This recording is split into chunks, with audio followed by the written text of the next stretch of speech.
안녕하십니까. 2020년 1급 2회 무형영어 기출문제를 하도록 하겠습니다.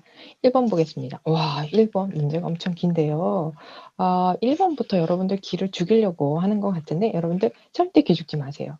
자, 이제 하나 힌트를 드리면요. 1번 같은 경우 만약에 자기가 봤을 때 너무 부담스럽다, 시간 오래 걸리겠다 그러면 1번 과감히 버리시고 더 짧은 문제 혹은 더 쉬운 문제, 자신 있는 문제로 바로 넘어가셔도 되겠습니다.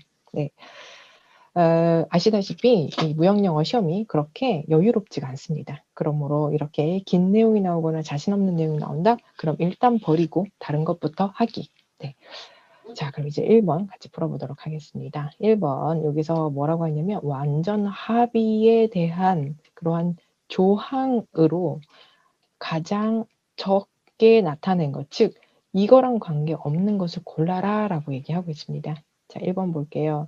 자, 이 합의서는 우선시 됩니다. 그 전에 얘기했던 그 전에 이해나 혹은 동의 그리고 서면이나 구두나 혹은 서면으로 논의했던 것을 다 초월해서 이 합의서가 가장 우선시 된다라고 하고 있습니다.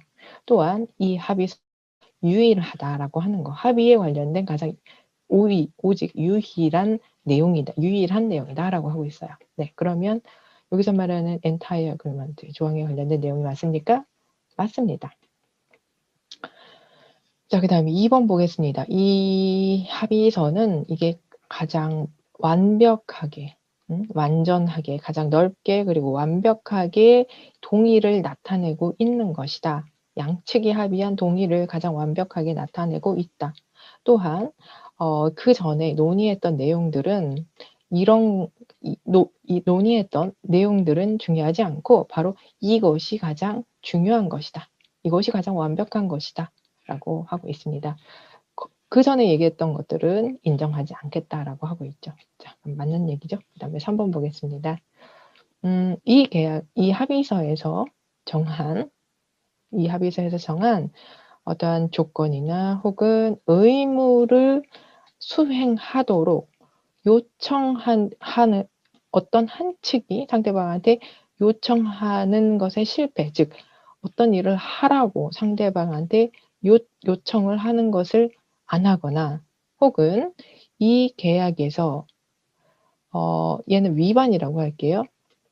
위반상에 대해서 어떤 한 측이 위반을 했는데 그 상대방이 그 자기 권리에 대해서 포기하지 않는 것, 그런 것들은 후속되는 집행, 유효성을 의미합니다. 이 계약의 유효성, 후속되는 이 계약의 유효성에 영향을 주지 않는다라고 하고 있습니다.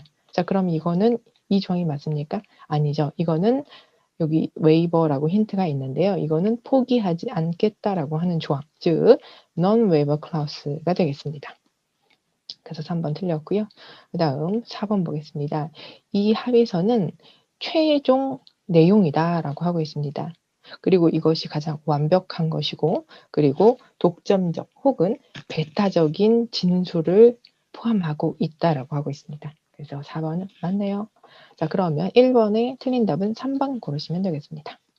휴! 가장 긴 거 끝났어요. 자, 그 다음 2번 보겠습니다. 이 교신 내용의 목적은 무엇이냐라고 하고 있고요. 자, 이런 단어가 나왔습니다. 어쩌면 여러분들이 이 단어 좀 어색하실 것 같은데요. 이것은 실무에서 정말 많이 사용이 되고 있습니다. 이거 설명을 해드릴게요. 보세요. 제안 요청, 그리고 견적 요청이에요. 즉, 어떤 A라고 하는 회사가 어떤 거래처들을 모집을 하는데 혹은 어떤 계약을 할 회사들을 모집을 하는데 이 여러 가지 회사한테 얘기를 하는 거예요. 자, 우리한테 제안서 넣어봐. 자, 어떤 제안을 했으면 좋겠어. 어떤 내용을 담았으면 좋겠어.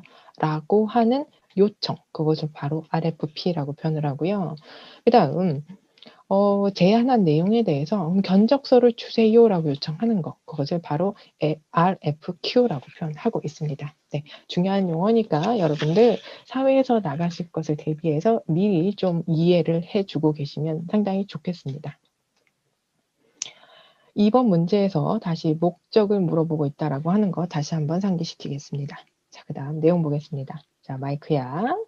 자, 우리는 온라인 코칭 클리닉을 조직을 했어요. 중학교에서 테니스를 위해서 이번 겨울에 온라인 코칭 클리닉을 준비를 했어요. 가상 교육을 위해서 우리가 등록한 사람들에게 PC랑 실시간 커뮤니케이션을 위해서 태블릿 PC를 제공하려고 해요.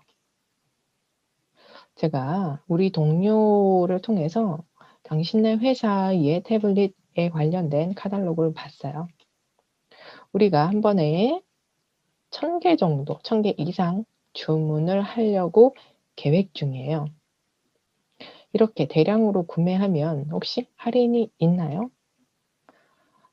그리고 만약에 우리가 15개나 혹은 그 이상의 PC를 웹캠이랑 같이 주문을 한다면 최저 비용은 얼마인가요? 라고 하고 있습니다. 자, 그럼 이거 뭐 해달라는 얘기예요? 가격 알려달라고 요청하는 거죠? 견적 달라는 거죠? 그래서 바로 2번 고르실 수 있겠습니다. 그 다음에 이제 3번으로 가겠습니다. 3번에서는 UCP에서 설명하는 내용으로 틀린 것을 고르시면 되겠습니다. 즉 여기 definition이라고 있는데 정의가 틀린 걸 골라라 라고 하고 있습니다. 자, 여기 통지은행에 대한 정의 나왔고요. 그 다음에 applicant, 개설 의뢰인이 누구인지에 대한 맞는 정의가 나왔습니다. 그 다음에 3번 수익자가 누구인지 설명이 나왔고요. 그 다음에 안어가 무엇인지에 대해서 나오고 있습니다. 자, 여기에서 안어라는 것을 조금 더 살펴보겠습니다.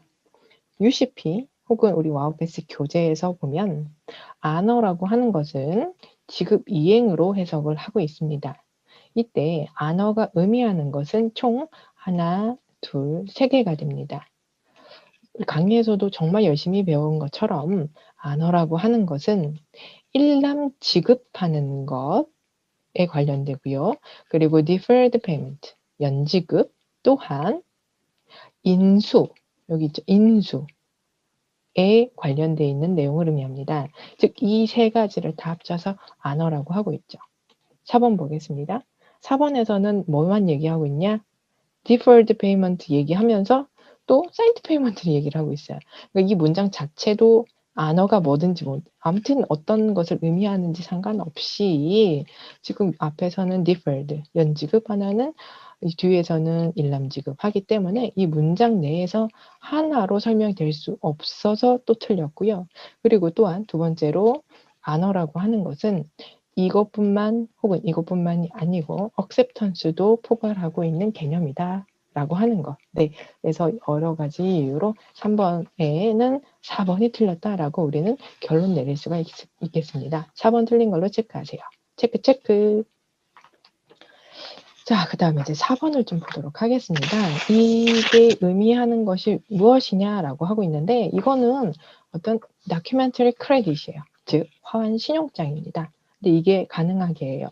수익자가 얻을 수 있게 프로시먼트 이건 뭐예요? 선적 전 금융입니다. 선적 전에 금융의 지원을 받을 수 있도록 즉 선적 전에 돈을 대출받을 수 있도록 혹은 대출이나 혹은 재무적으로 도움을 받을 수 있도록 하는 화환 신용장을 물어보고 있습니다. 그럼 뭐예요? 걔는 선대신용장이죠. 그죠? 그래서 2번 고르시면 되겠고요.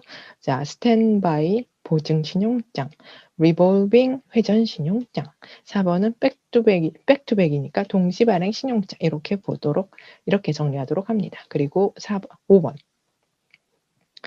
자, 5번에서는요. UCP에 근거해서 다음 상황에 맞는 선적분 중에 어떤 것이 지급 이행될 수 있겠느냐라고 하고 있습니다.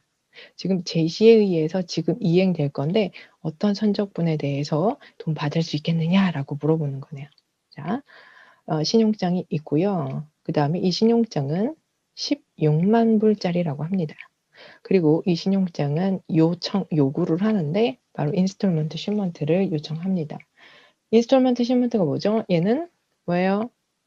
할부 선적을 의미하죠. 그죠? 할부 선적을 의미하고요. 그 대상 물품은 뭐래요? 퍼틸라이저, 즉 비료라고 합니다. 그리고 그 선적은 2월, 3월, 4월, 5월 이렇게 순차적으로 선적이 되어야 한다라고 하고요. 또한 각 선적분은 약 500톤이고 그리고 그 화물은 다음처럼 선적이 되었다라고 하고 있습니다. 자, 여기서 주의사항이 있습니다. 자, 이 앞에 A부터 D까지 보시기 전에 여러분들이 계산하셔야 될 게 있어요. 왜냐면 얘는 지금 뭐 몇 월에 얼마 이렇게 몇 톤 이렇게 실었다 이렇게 얘기가 나왔잖아요. 그래서 여기서 지금 정리를 먼저 하고 아래 내용으로 가겠습니다.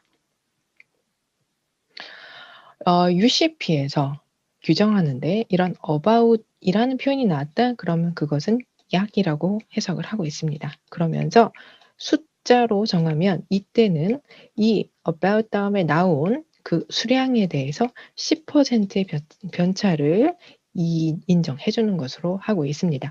그렇죠? 자, 그리고 지금 선적은 4개월에 걸쳐서 나가고요. 4개월에 걸쳐서 선적이 되고 그리고 총 금액은 16만입니다. 16만.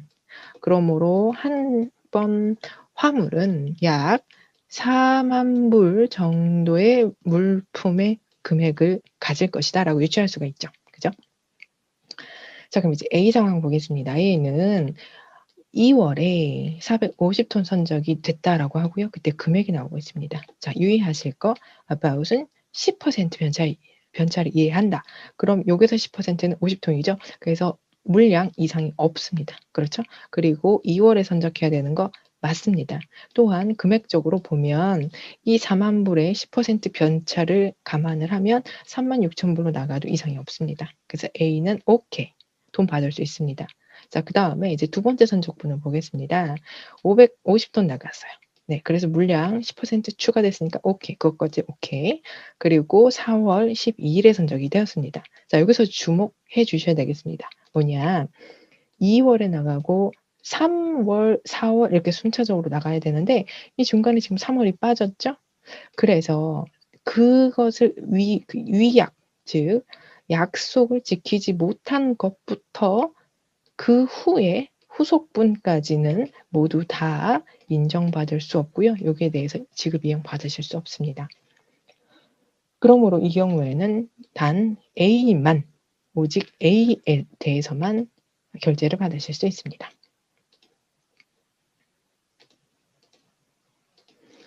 그 다음 6번 보겠습니다. BL에 대해서 얘기를 하고 있는데 가장 안 맞는 것, 그러니까 가장 어색한 거 고르시면 돼요. 즉 틀린 거 골라라. 자, BL은 원래 negotiable BL입니다. negotiable document입니다. 그죠? 얘만 이렇게 대문자로 있네요. 재밌네요. 네. 그 negotiable document라고 하는 것은 유통 서류를 의미한다. 그죠? BL은 원래 유통의 기능이 있습니다. 그러나 이 김영식이라고 하는 즉 수입자란이 기재된 수입자 BL상에 수입자란에 실제 이름이 기재된 BL인 경우에는요. 굳이 유통을 하지 않습니다. 그렇죠? 그래서 이 김영식 BL은 유통증권이라고 할 수 없습니다. 그 목적 자체가 유통을 위한 서류가 아니기 때문입니다. 네, 그래서 1번이 틀렸고요. 그럼 이것을 맞게 하려면 여기다 not을 붙이시거나 혹은 여기 straight 대신 뭘 쓰시면 돼요? 이런 order를 쓰시면 돼요. 이거 대신 order BL은 negotiable document다 라고 할 수 있겠습니다. 다른 보기도 살펴보겠습니다. 2번에서 오더 BL 나왔고요. 오더 BL은 가장 많이 사용되는 형식이다라고 하고 있습니다. BL 발행할 때 오더 BL이 가장 많이 사용되고 있다. 네, 특히 LC에서 많이 사용이 되고 있습니다. 혹은 LC 말고도 오더식으로 발행을 TT던 TT던 TT 같은 경우에도 오더식으로 충분히 발행은 가능합니다. 네. 그러니까 수출자의 오더식. 그러니까 예를 들어서 오더 오브 슈퍼 이런 식으로도 발행은 가능합니다. 자, 그 다음에 3번 보겠습니다. 스트레이트 BL이에요. 자, 이게 발행되면 그 화물은 오직 BL상 기재되어 있는 컨사이니한테만 전달이 되어야 된다라고 하고 있습니다. 그리고 최소 BL 하나 최소 하나 정도는, 최소 하나는 서렌더에 의해서 서렌더가 될 수 있다. 이렇게 써 있습니다. 그다음에 4번 스트레이트 BL은 본사, 지사 간의 국제 거래에서 사용될 수 있다. 사용될 수 있죠. 같은 회사, 본사, 지사 간에 굳이 오더 BL을 발행할 필요가 없죠. 네, 그래서 4번 맞는 내용이 되겠습니다. 그 다음에 이제 6번 보겠습니다. 이 괄호 안에 들어갈 거 뭐냐 이렇게 물어보겠습니다. 자, 보니까 보험에 대한 얘기예요. 그죠? 프리미엄도 그렇고, 그 다음에 indemnify, 그 다음에 뭐 프리미엄, 인슈러 이런 단어들이 쭉 나오네요. 그죠? 그래서 이건 보험이구나. 그리고 역시 보기에서도 보험이구나. 오케이. 자, 그럼 해석해 보겠습니다. 해석해 보도록 하겠습니다. 프리미엄이라고 하는 것은 보험료를 의미합니다. 즉, 고객 측이 보험회사에서 보험회사에 납부하는 수수료를 의미하죠. 그죠? 자, 보험료는요, 뭘 의미하냐면 돈의 총 액수를 의미해요. 총 액수. 뭐 아니면 총액을 의미합니다. 자, 여기에서 여러분들 유추할 수 있습니까? 뭐 아니면 뭐 총 액수다. 그런데 거기에서 지급된 금액이에요. 누가 누구한테 무엇을 위해서 라고 써 있죠. 즉 여기를 다시 한번 해석할게요. 지저분해가 좀 지울게요. 보험료라고 하는 것은 B가 C에게 지급한 총 금액이나 혹은 이 A를 의미하는데 이 지급한 금액은 무엇을 대가로 라고 하고 있냐면 보험에 부과된 위험으로부터 손실을 보장받기 위해서, 즉 피보험자가 보상받기 위함을 보상받을 수 있도록 보험회사가 동의한 경우, 그런 경우에 그런 대가로 지급하는 것을 의미한다라고 했습니다. 자, 그럼 A와 B, C에 들어갈 수 있는 거 이제 떠오르죠, 그죠? 자, 그럼 A에 들어갈 수 있는 거. 자, 보겠습니다. consideration이다. 자, 여기서 consideration은 우리가 흔히 고려하다 할 때 고려 혹은 약속한 내용이라고 하는 약인 이렇게 해석이 될 수 있고요. 그리고 보험에서는 보수라고도 표현을 하고 있습니다. 자, 이건 보수 금액이다. 그죠?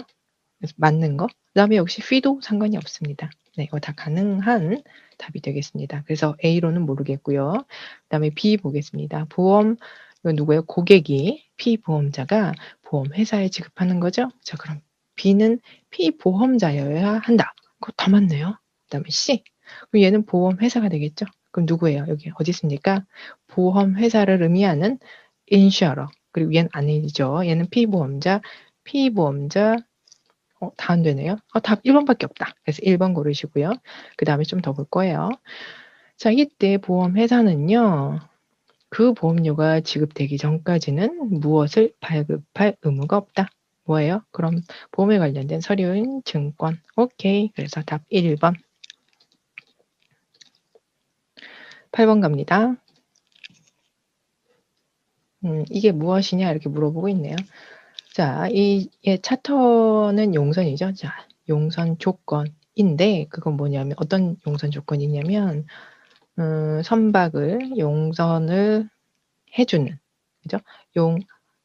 여기 뒤에서부터 해석할게요. 자, 항해 용선에 의해서 차터로 용선자가 그것을 용선자가 그 물품을 적재하고 그리고 양하하는 데 발생하는 비용을 지불하겠다라고 동의한 경우에 사용되는 조건이다라고 하고 있습니다. 자, 이 내용을 이해하시려면 이해할 수 있다면 다행인데 만약 이해를 못한다 그럼 아래 내용을 먼저 공부를 해 주셔야 되겠습니다. 자, 우리 용선계약에서 하역비 부담이 있었죠. 그죠? 즉 여기서 말하는 것은 적재하는 비용과 그리고 양하는 비용을 누가 낼 거냐, 그죠? 누가 낼 거냐에 따라서 조건을 크게 4가지로 구분할 수 있다 이렇게 배우셨죠. 자, 예를 들어서 이거의 답이니까 요거 3번만 말씀드릴게요. FIO 보겠습니다. FIO 여기 있고요. 지금 L이라고 잘못 쓰여 있네요. FI로 바꾸겠습니다. FIO 조건을 보겠습니다. 그럼 이건 뭐냐면 이 적지 않은 비용뿐만 아니고 양하하는 비용도 free예요. free. 즉 선주가 지급하지 않는다. 그럼 누가 낸다? 그것을 바로 용선자가 지급하겠다라고 하는 조건을 의미합니다. 그죠? 용선자가 부담하는 조건. 그것을 바로 FIO라고 합니다. 그러므로 답은 3번 고르시면 되겠습니다. 이제 9번 보도록 하겠습니다. 괄호 안에 들어갈 수 있는 내용을 골라라 라고 했습니다. 자, 수익자는 대부분 뭘 해요? 뭐 한 다음에 그 물품을 본선에 선적시킵니다. 제공하기 위해서, 서류를 제공하기 위해서. 근데 서류, 화환어음이네요. 화환어음을 유효기일 내에 매입은행에 제공하기 위해서 그 물품을 선박에 적재한 후에 무엇을 한다? 자, 그럼 여기 될 수 있는 거 뭘까요? 선박을 적재한 후에 수출자는 선적 서류를 준비하고 그리고 매입을 위해서 환원을 발행한다. 이상이 없죠? 자, 그 다음에 그래서 답은 4번이 되고요. 그 다음에 해외의 거래처를 찾는다? 아니고 그 다음에 아니고 이거는 계약 초기에는 할 수 있는 거죠. 그죠? 그 계약을 위해서 거래처를 물색할 때 사용하는 서류가 바로 서큘러가 되겠습니다. 그 다음 신용장 발행을 의뢰한다? 이것도 아니죠. 4번밖에 없네요. 네, 9번에 4번 고르시면 되겠습니다. 자, 그 다음 이제 10번 보도록 할게요. 이 아래에서 의미하는 게 무엇이냐 이렇게 묻고 있습니다. 선적 서류는요. 서렌더 됩니다. 여기서는 넘겨진다 혹은 포기되다. 그러니까 여기선 전달된다 이렇게 이해하셔도 되겠어요. 넘겨진다. 컨사이니한테 넘겨진다. 선적 서류는요. 제시한 은행에 의해서 수화인에게 전달이 됩니다. 타임 드래프트에 있는데 이건 기한부 어음이라고 할게요. 기한부 어음을 수락을 하면 인수를 하면 제시 은행에 의해서 그 선적 서류가 수입자한테 넘겨진다.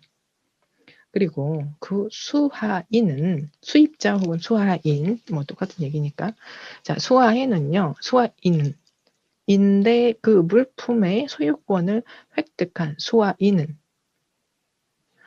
그 지급이 이루어지기 실제 돈 지급이 이루어지기 전에 그 물품을 처분할 수 있게 된다. 자, 그럼 뭐예요? 이거는 지금 힌트가 있어요. 프리젠팅 뱅크라고 써있죠? 그러니까 제시은행이에요.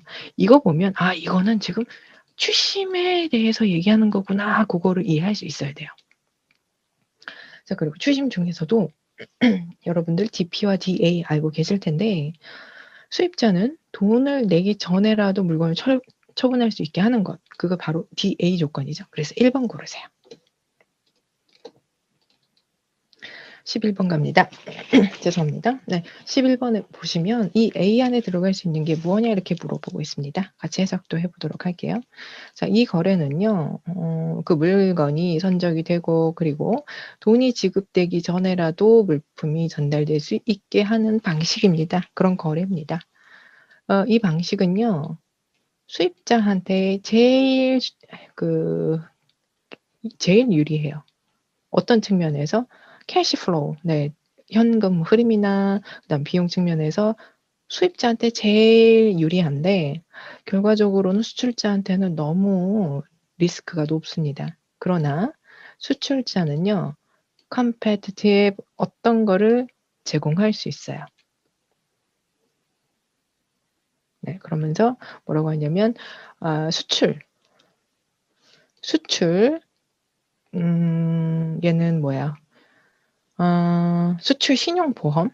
수출 신용보험 같이 좀 적절한 무역 금융 테크닉을 1개, 2개 정도 사용을 한다면 돈 미지급에 관련된 리스크를 완화시키면서 이런 조건을 활용할 수 있다. 그럼 뭐예요, 이거는? 답은 딱 보이죠? 뭐예요? 이게 수입자한테 제일 좋은 거, 그리고 수출자한테 제일 위험한 바로 오픈 어카운트가 됩니다. 오해 조건. 그다음 12번 가겠습니다. 자, 문제에서 뭐라고 하냐면 고객으로부터 클레임을 받았는데요. 거기에 대한 답변들이라고 합니다. 이 중에 어색한 걸 골라라라고 하고 있죠. 자, 그다음 이제 하나하나 좀 해석을 해보도록 하겠습니다. 자, 시간을 우리한테 할애해줘서 고맙다. 너 바쁜데 우리한테 시간 할애해줘서 고맙다. 그러면서 그 물품과 서비스가 당신 기대에 못 맞춰져 가지고 유감이다라고 얘기하고 있습니다. 컴플레인 한 것에 대한 답변. 오케이, 가능. 그다음에 B. 이거는 제가 당신 이메일을 봤다라고 하는 컨펌을 위한 내용입니다. 컨펌을 하기 위해서 쓰는 서신입니다. 그다음에 당신이 말씀하신 것처럼 그 다음 주에 우리 물건을 받을 수 있길 바랍니다. 자, 지금 클레임을 걸었어요. 고객이 회사에 클레임을 걸었다기보다는 좀 불만사항을 얘기를 하고 있습니다. 근데 요거는 그 기업이 할 수 있는 말이 아니죠. 그죠? 리플라이라고 얘기를 했잖아요. 근데 이거는 고객이 얘기할 거지 기업이 얘기할 건 아니다. 그래서 B가 틀렸고요. 그 다음에 C 보겠습니다. 우리는 return 반품 혹은 반품도 안 되고 그리고 no라고 있기 때문에 refund도 해줄 수가 없어요. 왜냐하면 이거는 우리 회사 정책 때문에 그렇습니다. 우리는 리펀드를 해주는데 뭐만 해주냐면 구매 후 2주가 안 된 물건에 대해서 받은 컴플레인에 대해서만 리펀드를 환불을 해드리고 있습니다. 뭐 가능한 것. 그 다음에 D. 우리가 이 물건을 딜리버리 하려고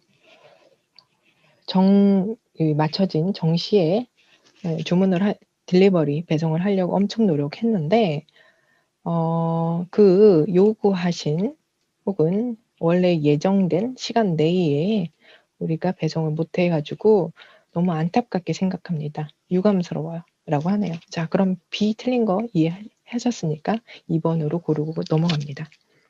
다음 13번 가겠습니다. 괄호 안에 들어갈 수 있는 내용 뭐냐? 자, 우리는 뭐 해요? 우리는 당신한테 보낼 수 있다라는 것에 대해서 뭐 해요? 언제? 이번 주 말까지는 당신한테 send you 그 다음에 뭐 이렇게 물건이 나왔으니까 당신한테 이번 주말까지 무엇을 보낼 수 있다라고 뭐 합니다. 그러면서 A를 보니까 뭐래요? 되게 확신에 찬 느낌이죠. 그러니까 확신할 수 있다라고 하고 있습니다. 자, 확신을 가질 수 있다. 그 다음에 자신 있다. A는 다 가능합니다. 그 다음 B. B는 그 물건을 보낸다 뭐 그런 것 같은데요. 자, 보겠습니다. 그랬더니 또 이런 문제가 또 나왔어요. 자, 여기서 주의할 게 있죠. 죄송합니다. substitute. 얘는 뭐예요? 대체품을 의미합니다. 대체품. 대체할 물건을 의미하고요. 그 다음 substitution. 얘는 뭐예요? 대체. 그냥 명사로 대체를 하는 것이죠. 그 행위를 의미합니다. 그러므로 substitution은 틀렸죠. 그럼 1번과 4번만 답이 가능합니다. C 가겠습니다.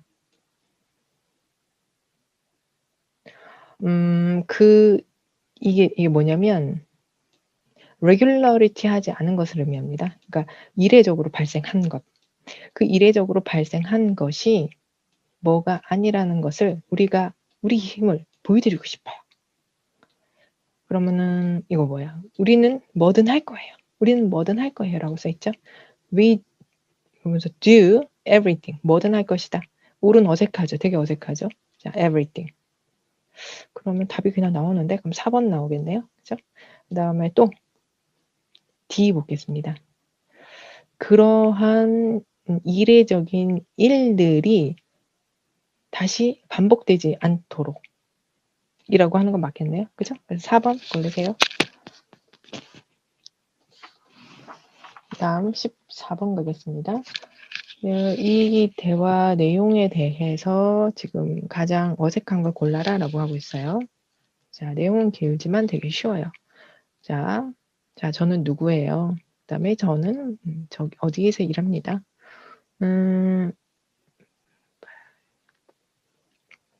저희 이 전자 부품에 대해서 당신이랑 얘기하고 싶었어요. 아, 저 그 회사 알아요. 한국 상황 어떤가요? 그러면서 우리 쪽은요, 이 부품에 대해서 아주 많은 수요가 있어요. 그래서 저희 너무 바빴어요. 어머, 잘 됐네요. 가격 좀 궁금한데요? 저 다음 주에 샌프란시스코 가는데 그때 시간 있으세요? 언제 오실 겁니까, 여기에? 다음 주 수요일? 스케줄 괜찮으세요? 저 한번 스케줄을 확인해 볼게요. 캘린더 확인해 보고요. 다음 주 수요일 날 미팅이 있고, 그 다음 이날은 어떻습니까? 좋습니다. 이렇게 비즈니스 회의가 이루어지고 있습니다. 자, 그럼 여기에 대해서 가장 어색한 걸 고르시면 되겠습니다. 자, 정은 SRG에서 일한다. 맞습니까? 그쵸? 정과 리가 얘기하고 있으니까 맞는 얘기.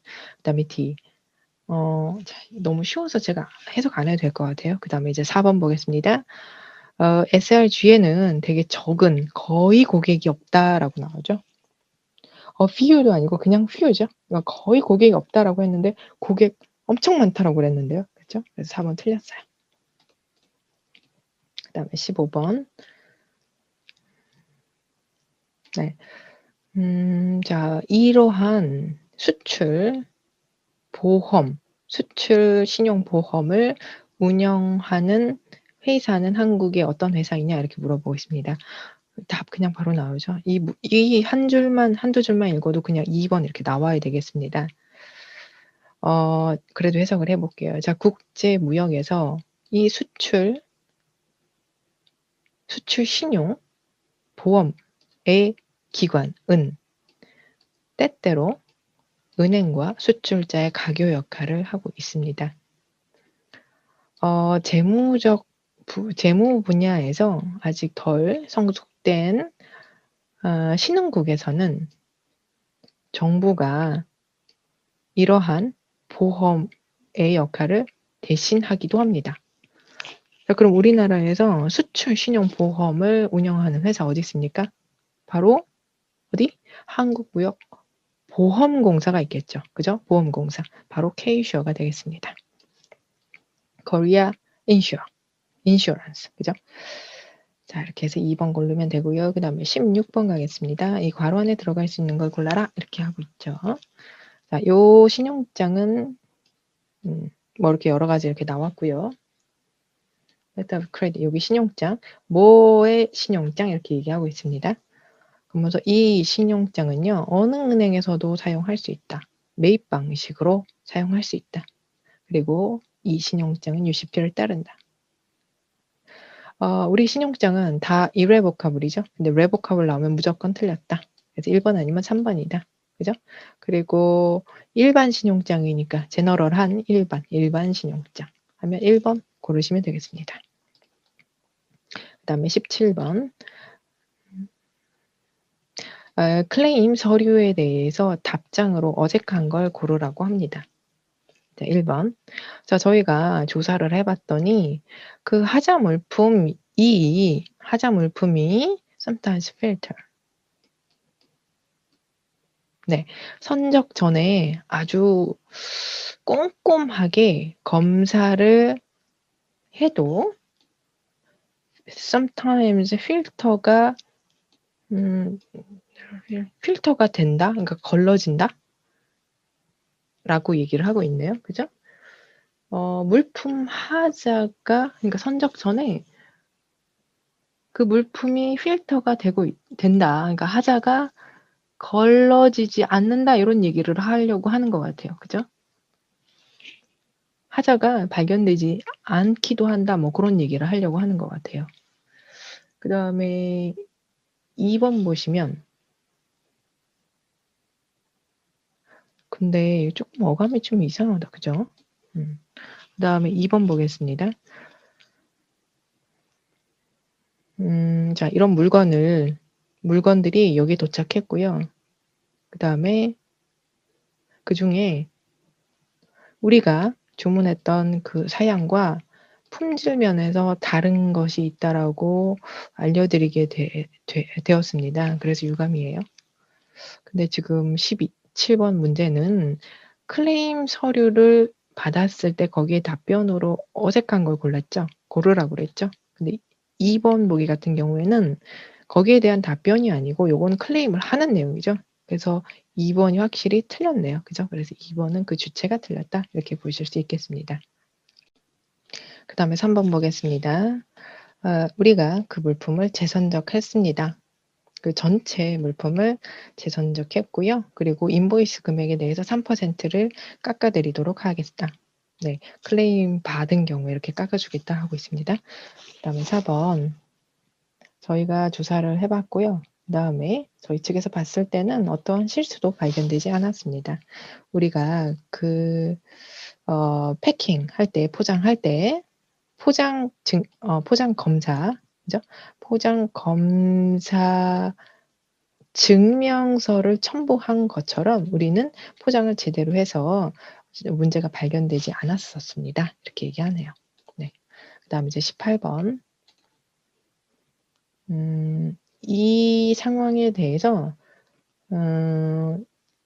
이 상황에 대한 내용으로 아래 보기처럼 좀 정리를 했는데요. 이 중에 좀 어색한 걸 고르시면 되겠습니다. 루리 은행, 자, 이 은행에서 발행된 LC 하에서 서류가 제시가 되었고 그것이 완전 다 일치하는 것으로 되었습니다. 그리고 개설 의뢰인은 이미 은행에 돈을 다 지불을 했고 그리고 개설 은행은 역시 매입 은행에 다 돈을 지급을 했습니다. 그리고 좀 있다가 보니까 개설 의뢰인이 그 물품이 품질이 안 좋다라는 것을 알게 되었어요. 그래가지고 그 사람이 개설 은행에 가가지고 돈을 다시 되돌려 달라고 요청을 했습니다. 자, 이 경우에 맞는 내용을 골라라라고 하고 있습니다. 서로 매치되는 내용을 고르라라고 했죠. 자, 여기서 중요한 내용은 뭐냐면 신용장, 그죠? LC라고 하는 것은 실제 물건에 대해서는 책임을 지지 않습니다. 그죠? LC 계약과 그리고 계약, 수출입 계약은 서로 별개라라고 하고 있죠.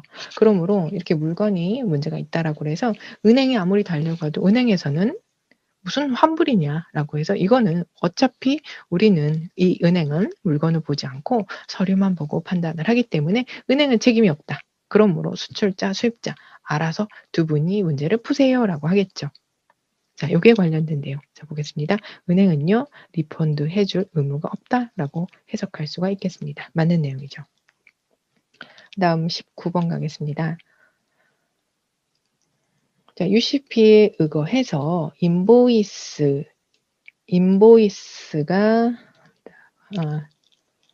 신용장은요. 신용장에서 이 인보이스를 요구를 했습니다. 그랬을 때 UCP에 근거해서 틀린 내용은 무엇이냐라고 하고 있죠. 네. 자, UCP에서 요구하는 인보이스 상업 송장에 대한 요건은 이렇게 적혀 있습니다. 그렇죠? 자, A번 보겠습니다. 베네피셔리, 즉 수익자가 수익자에 의해서 발행해줘야 되고 그렇게 부여해야 되고 그리고 개설 의뢰인 앞으로 작성이 되어야 되고 그리고 신용장의 화폐와 다르게 발행이 되어야 돼. 아니 같게죠. 그러니까 LC의 화폐와 LC와 그다음 상업송장의 화폐는 동일해야 됩니다. 그래서 C 틀렸네요. 그리고 수익자가 사인을 안 한 서류를 제시를 했나 보죠. 그래도 상관은 없어요. 네. 수입자가 반드시 서명해야 될 의무는 없기 때문에. 그죠? 근데 그 신용장에서는 그냥 인보이스라고만 얘기를 했지 사인드하라, 즉 서명을 반드시 해서 은행에 제시하세요라고 요청을 따로 안 했기 때문에 그런 경우에는 서명 굳이 할 필요가 없습니다. 그러므로 C만 안 되는 것으로 판단할 수 있겠습니다. 다음 20번 가겠습니다. 자, 요번 회차는요, 조금 내용이 긴 편인 것 같아요. 그래서 다른 회차 해설보다 조금 더 길게 하고 있는 것 같습니다. 제가. 이제 금방 끝나요. 5문제 남았습니다. 자, 내용 보겠습니다. 21번 같이 나오고 있고요. 해석해 보겠습니다. 저희와 무역 거래를 하는 것에 대해서 당신네 회사가 우리와 계좌를 트는 것에 대해서 감사합니다. 우리랑 거래를 시작해 주셔서 감사해요. 재무적인 정보를 적어 주시고요. 이 양식에 기재를 해 주시고요. 그리고 3년치, 그리고 저희한테 은행의 조회처 같은 은행의 조회처를 포함해서 2개 아니면 그 이상의 신용 조회처를 저희한테 좀 주시면 좋겠습니다. 자, 그리고 그런 정보들은 다 기밀로 처리가 될 거예요. 이렇게 하고 있습니다. 그러니까 이런 내용을 가지고 있습니다. 자, 그럼 20번. 이 글을 쓴 사람이 누구일 것 같으냐라고 하는데요. 좀 내용이 조금 모자라긴 하지만 또 어쩔 수 없잖아요. 유추해야지 이 상황에서. 자, 트레이드를 하는 관계래요. 그럼 수출자 아니면 수입자죠. 그죠? 수출자 아니면 수입자. 근데 이렇게 재무 정보를 물어보는 것으로 보아 이 서류를 받을 사람의 재무 상황을 판단해서 얘네랑 거래를 할지 말지를 고려하고 싶은 거예요. 그죠? 예를 들어 수출 회사가 물건을 팔아봤자 수입자가 돈을 안 주면 끝이죠. 할 필요가 없는 거잖아요. 즉 그런 경우에 사용할 수 있는 내용이 되겠습니다. 그러므로 이 글을 작성한 사람은 누가 된다? 수출자가 될 수 있다.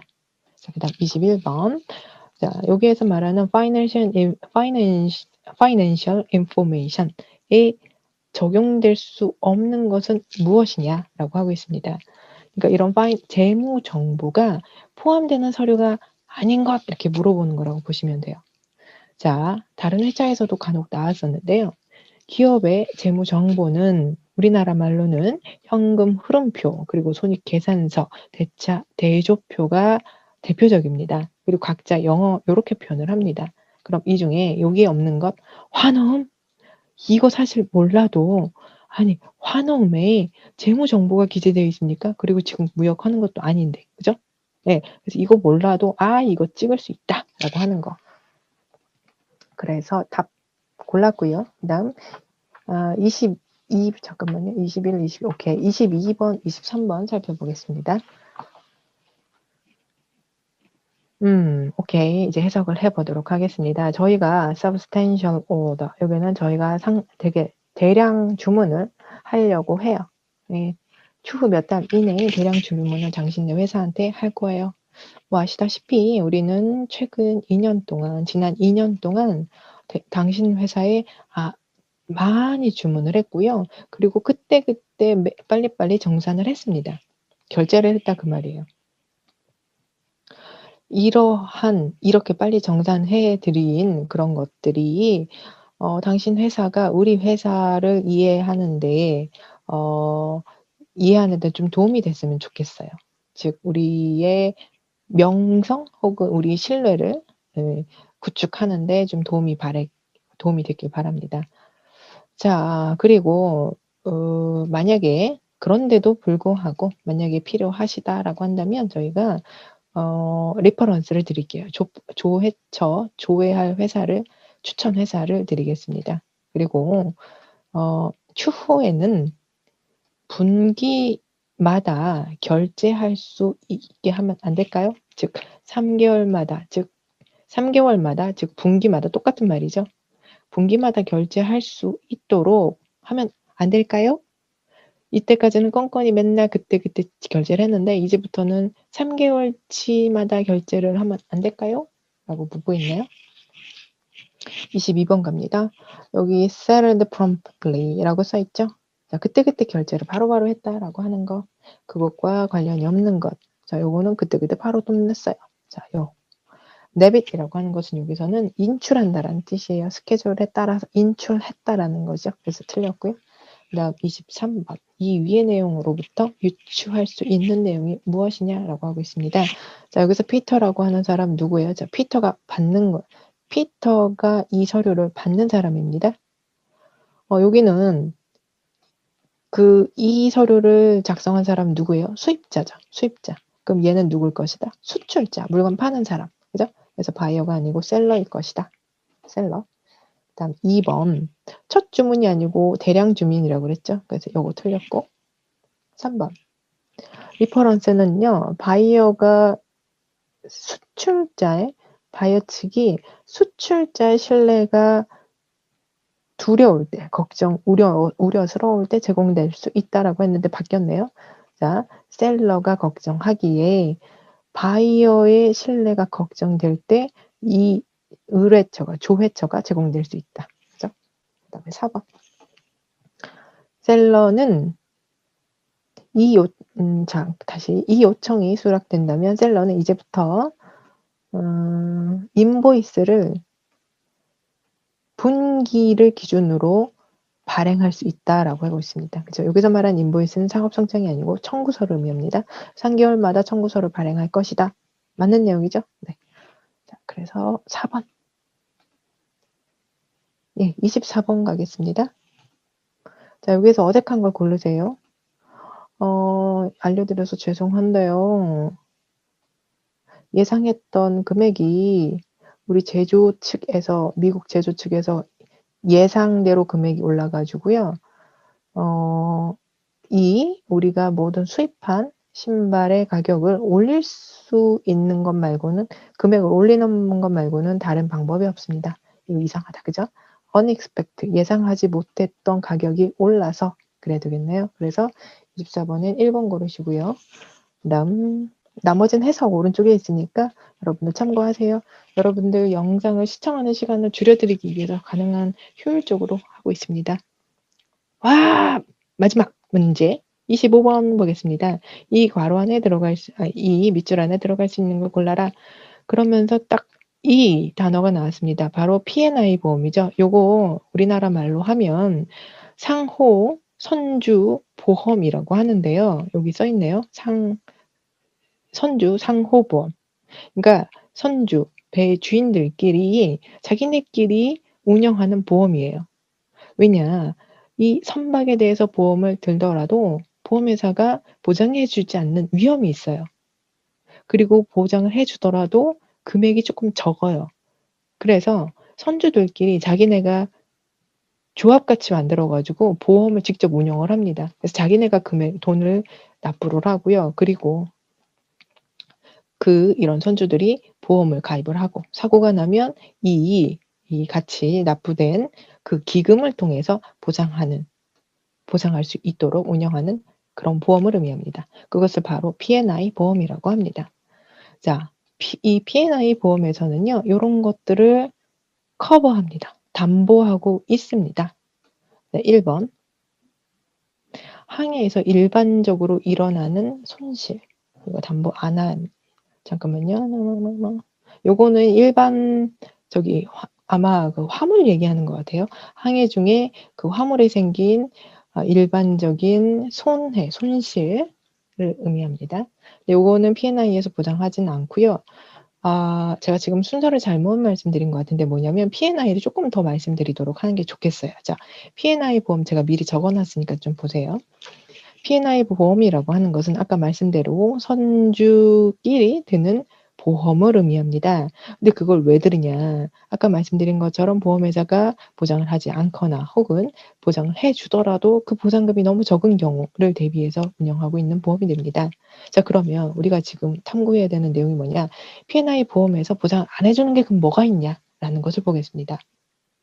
예를 들어서 자, 선박끼리 충돌하는 것 혹은 사람, 선원이나 혹은 여객 등 인명에 관련된 사고들 있죠. 그런 거에 대해서는 선박보험에서 보호가 안 됩니다. 또한 그 배에 타고 있던 화물 등에 대한 책임도 지지 않습니다. 아시겠죠? 자, 요런 것들이 보험에서 보장이 안 되기 때문에 요거에서 빠지는 위험을 보험으로 운영을 하고 있습니다. 그러면 25번 여기에서 포함이 그러니까 일반 보험에서 포함이 안 되고 그럼 여기에서 포함이 되는 게 무엇이냐? 바로 배로 인해서 3자에게 피해를 입힌 경우 해상 뭘까요? 선박으로 인해서 3자한테 피해를 입힌 해상 법적 책임이 되겠습니다. 바로 이런 것들을 P&I에서 보장을 해주고 있고요. 그리고 아까 여기에다가 오른쪽에 적었던 그런 내용들이 P&I에서 보장이 되고 있습니다. 됐죠? 네, 이렇게 해서 25번까지 완료했습니다. 자, 여러분들 수고 많으셨습니다. 네, 계속 지금처럼 열심히 공부하세요. 네, 화이팅입니다.